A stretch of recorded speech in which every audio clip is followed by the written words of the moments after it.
now. It's the Calling All Gamers podcast. Starring me, David, and my co-host Chris. Yo yo. This week we're going to talk about Capcom. As you heard from the intro, it's going to be round one. Mainly I'm going to focus on its history, some of the games that came out during the 80s, that sort of thing. And Chris is going to talk about more recent events, such as some closing of the studios and upcoming titles that are going to be released within the next few months or so on. Within years. But within the next few years. Okay, let's get this started. Now, Capcom got started back in 1979 as a cabinet manufacturer. They did stuff like pinball, jukeboxes, that sort of thing. Toys. They didn't start making games until 1984. Their first game was Vulgus. More or less like any arcade manufacturer back in the day. They were basically copying what was the norm, such as space shooters. By looking at the footage here, you can see that it plays a lot like Exvius from Namco. However, they did have their own personal take on things, such as Section Z. Instead of having enemies come from one direction, you will actually have enemies come from both directions, and you will have a button that will actually turn the character around. It was pretty unique. Most of these games could be purchased on either the Capcom Classics Volume 1 that was released on the Xbox and PS2, or they could be bought through PSN or XBLA via Capcom's arcade cabinet. Eventually, Capcom would release many of their arcade titles on a Famicom, known here as the NES, usually with totally different controls and levels, such as Bionic Commando, with more of a Metroidvania layout, or Section Z with the A and B button firing at different directions instead of having a dedicated turning button. However, due to these changes, players will get, I believe, is a much more awesome game. Proof would be Bionic Commando. Bionic Commando on arcade was like, man. But Bionic Commando on the NES is like totally awesome. It wouldn't be until 1987 when they would develop their own, they wouldn't develop an original title for the NES.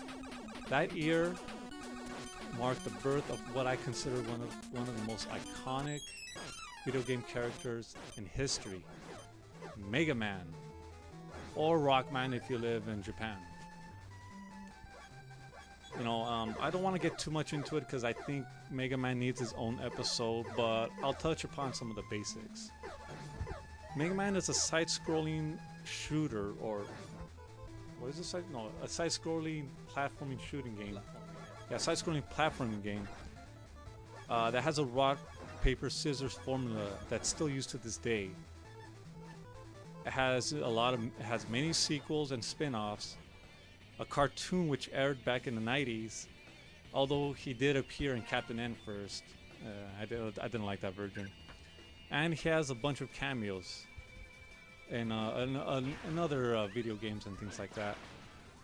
He even has his own comic series by Archie Comics, and he's appearing in an upcoming Smash Brothers game. Okay, after Mega Man, Capcom partnered with Disney and started releasing DuckTales. Yeah, a bunch of Disney games.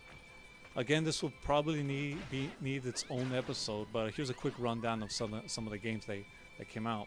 Now, these games are pretty awesome. Most of them are platformers, but if you play them, they're pretty awesome, well developed, good music, good sound. Here's some of the few titles: Tailspin, Darkwing Duck, Chippendales Rescue Rangers, one of my personal favorites, Mickey Mouse Mousecapade, and finally DuckTales, which will be seeing a re-release August 1st official date. August 1st official date. Awesome. While doing all these games on the NES, Capcom will continue bringing out arcade hits. In 1988, they developed the CPS, or a lot of people know it as CPS-1. It stands for the Capcom Play System. This unit made it easier for them to produce arcade games. You know, before each arcade game needed its own specific cabinet with specifications and things like that. But this one was a little bit more universal. Many great games were created on this. Titles such as Forgotten Worlds, Final Fight, Captain Commando, Knights of the Round Table, Ghouls and Ghosts, just to name a few, and even the legendary Street Fighter II got its initial release on the CPS-1. Eventually, Capcom would stop support for the CPS-1 in 1995. The final game to be released is Mega Man Power Battles. In the late 80s, they worked with this guy called, it's a group of artists called Moto Kikaku. It was a group of artists that helped create Strider, an awesome platform slasher with a neat gameplay that hasn't been done before. Strider would get his own game like in the NES, which was totally different from the arcade. It seems to be like an action RPG, and I don't know the whole thing about it because I haven't played through the entire game. A true sequel to Strider wouldn't show up until Strider 2, which was released on the PS1 and arcade. I really wish I had that game so I could show you footage. I did play a little bit in arcade when I was when I was I don't know, maybe 15 or 16. The main character is Strider. How do you say it? How do you say his name? Hiri? Strider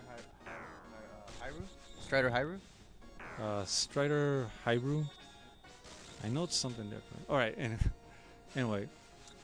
The main character, I'll just call him Strider. Strider appeared in all the Marvel vs. Capcom games.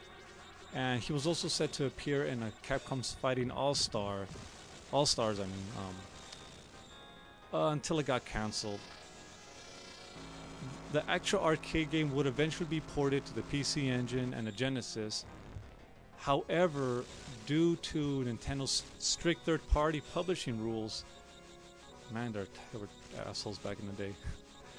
These ports were actually had to be done by NEC and Sega respectively.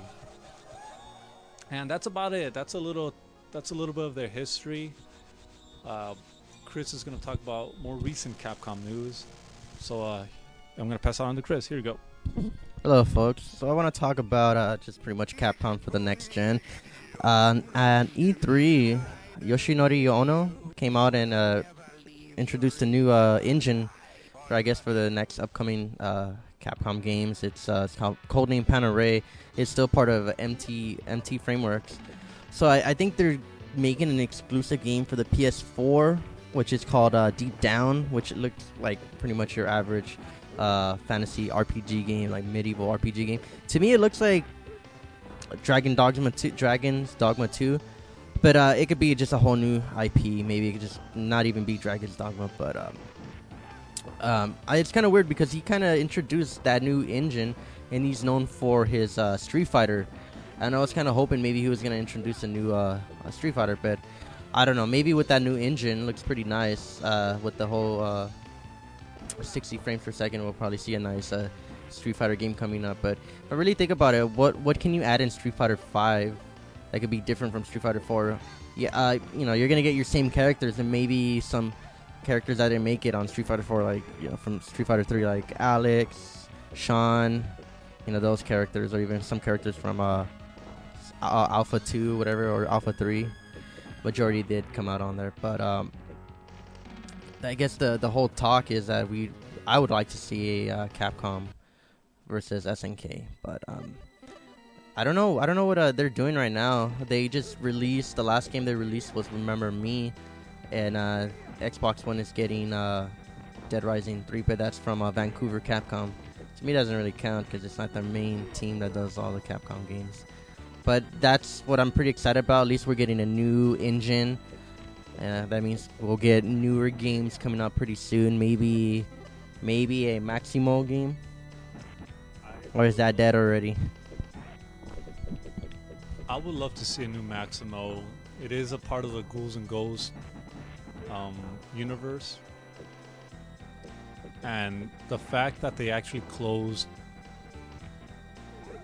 the studio that developed Maximo, it's kind of heartbreaking. I don't know why they did it. Capcom, I don't think really has a U.S. development house. No, they don't. And the Maximo and the guys that made Maximo, they were the U.S. development house, and the fact that they closed it down, it is heartbreaking because it does put the series in limbo, and most of the time these games don't come back. Granted, the Maximo series was kind of hard. Well, screw that. Is hard, but the fact, like, you know, fight through it, and finally beat it, really shows that it's a series that shouldn't be overlooked. All right, so we're since on the Capcom subject. I mean, if anybody's a fan of just Capcom in general or just fighting games, a couple of websites you should always follow is Capcom Unity. It's always giving the 411 of like any kind of balance over like Street Fighter 4 or any kind of like remix that are coming out. And another one of my favorite websites for fighting games is Shoryuken.com. That has pretty much everything. They want to talk about Injustice, Street Fighter 3, any game, pretty much any fighting game they're going to talk about, and they give you, the 411 on those games as well. But what I'm also reading is that Evo is coming up pretty soon, around August, pretty much around the corner.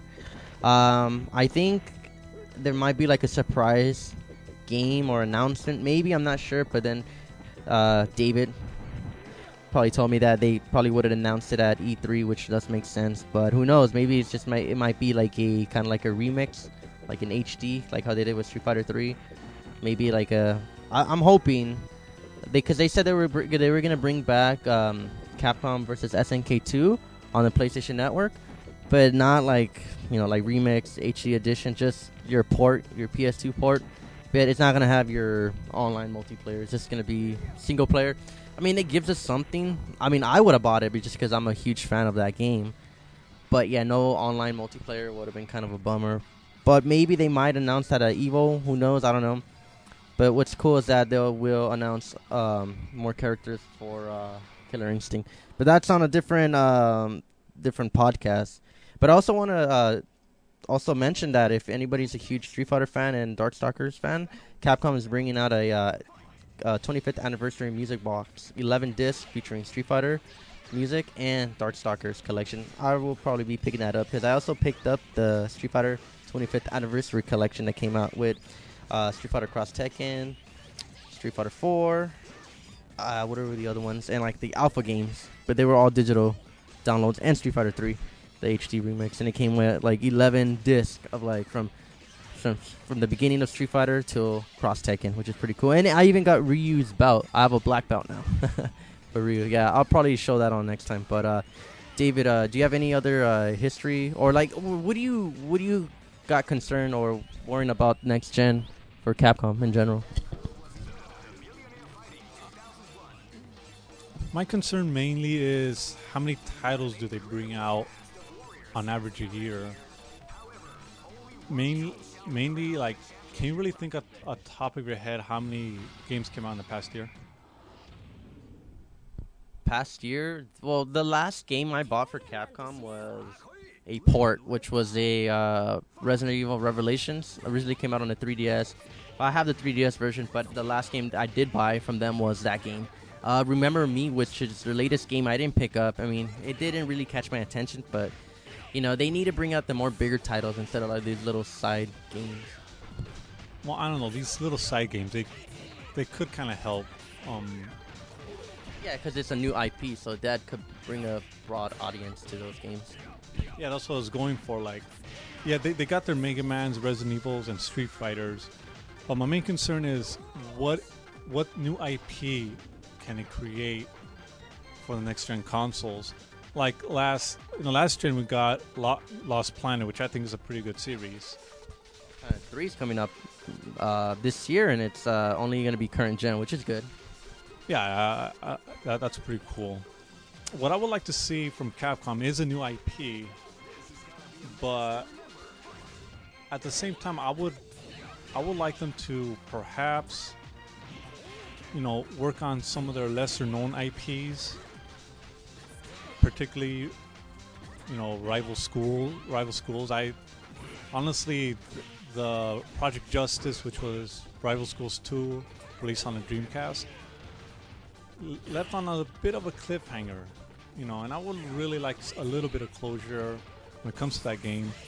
Perhaps finally say, all right, I heard you guys, let's bring out Mega Man Legends 3.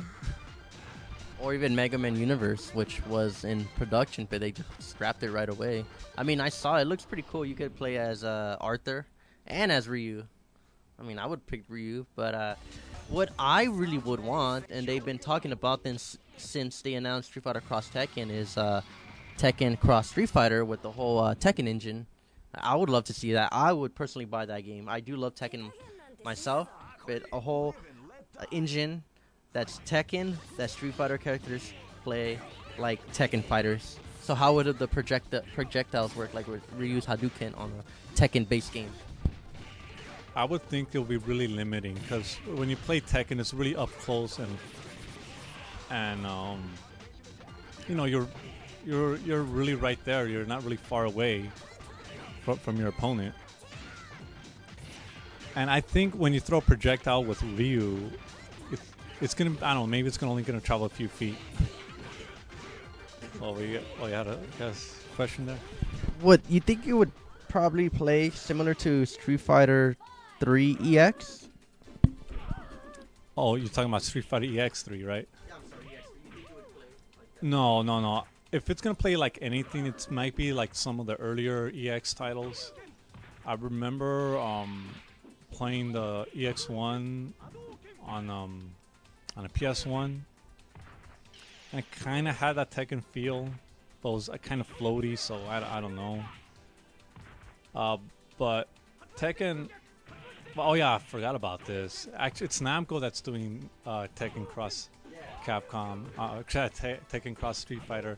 So it's really up to them. I think they only showed like Ryu's face. I pretty much saw concept art how Ryu look. I mean, he looks like Ryu, but just kind of more of a human kind of form, instead of like an over dramatic buff with huge eyebrows look. But I'm looking at a rumors list, guys, for the future for fighting games, and I'm seeing that there's gonna be, for Capcom, I'm sure there's gonna be another Super Street Fighter 4 Arcade Edition 2013 update patch. That'd be pretty cool. I know they mentioned Darkstalkers 4, and it's still alive, and I heard there was a teaser for that somewhere. I just can't find it. That'd be cool. I would love to see a Darkstalker game. The last time I played a Darkstalker game was what PS2, PS1, which was Darkstalkers 3. Sorry. I think they just brought a collection on the PS2, but I think that only made it in that was only in Japan, so we didn't get that unless you bought the PSP one. Yeah, or the Resurrection, Darkstalkers Resurrection. But yeah, I would love to see a Darkstalkers 4. I'm reading that. Another one is Capcom All-Stars or Fighters of Capcom, which is just a whole compilation of just pure Capcom guys going at each other. That'd be pretty cool. Yeah, I would love to see that. They tried that with Capcom Fighting All-Stars. Not Fighting Evolution, All-Stars. It was basically a 3D fighting game, kind of like Rival Schools.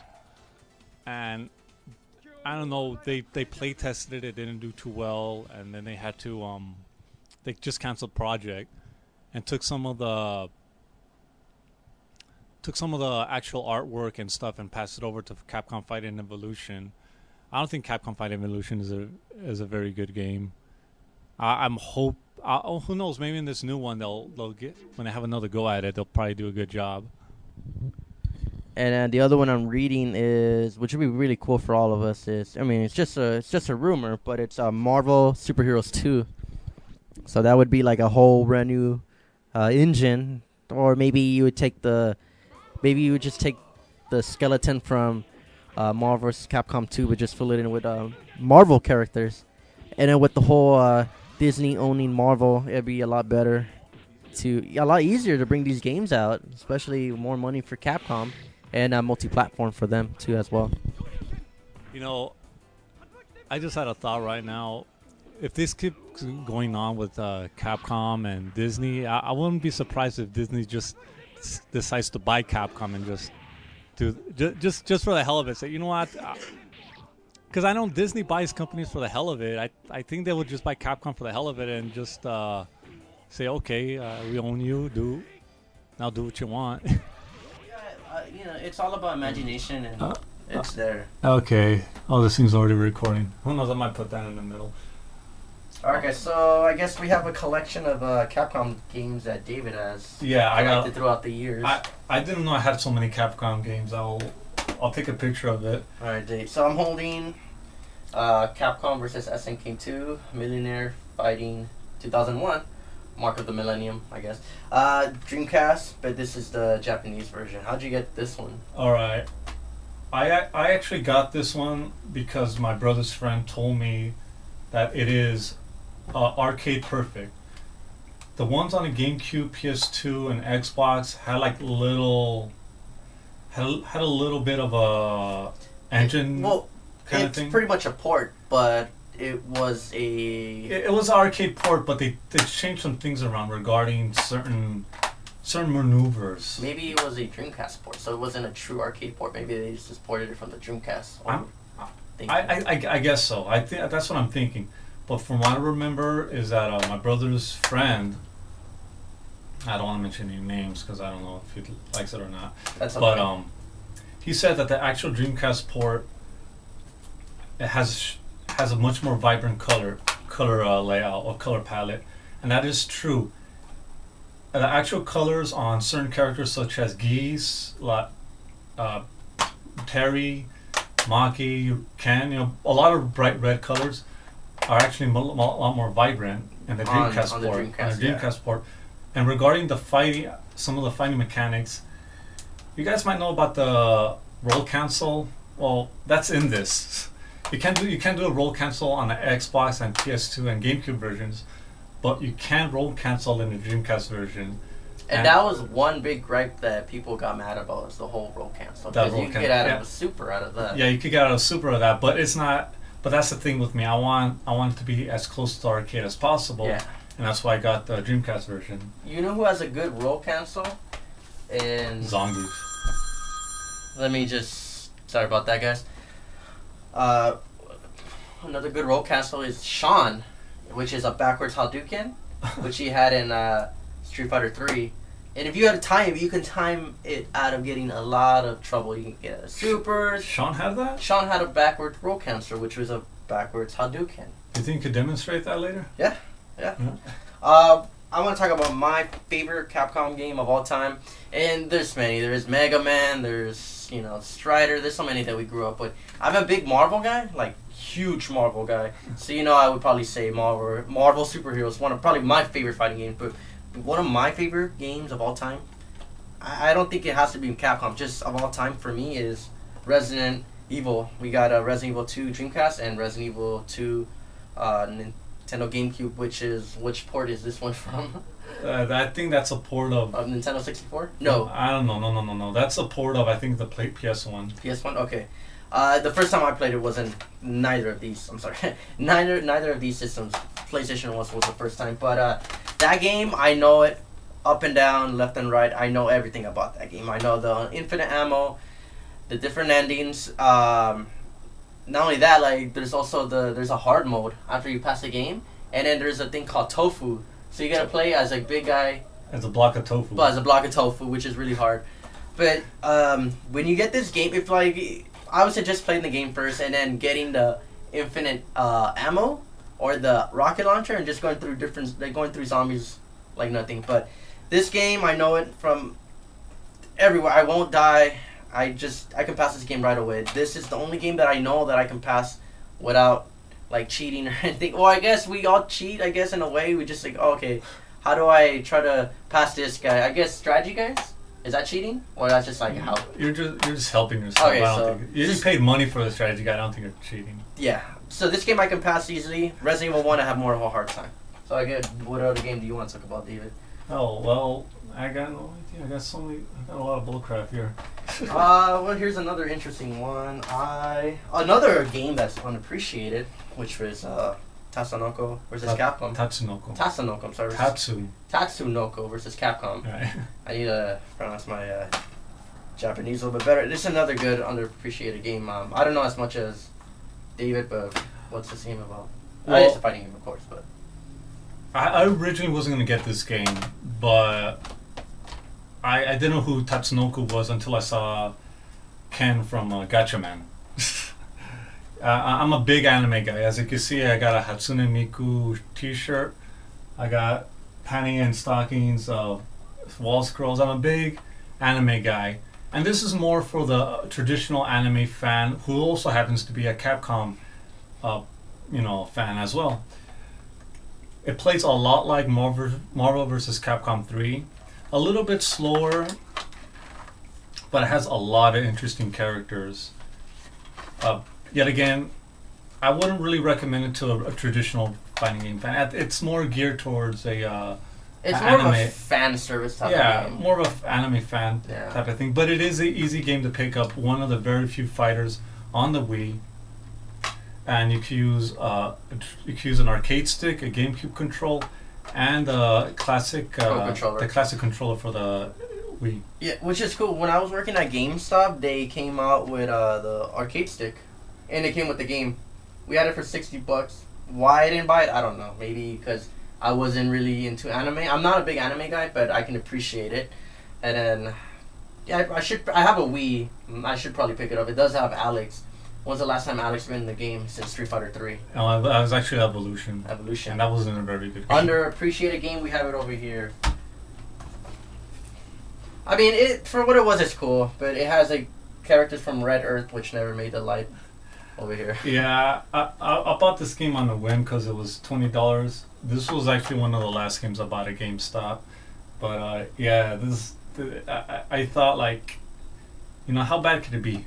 I thought, and it's okay. I wouldn't really recommend it.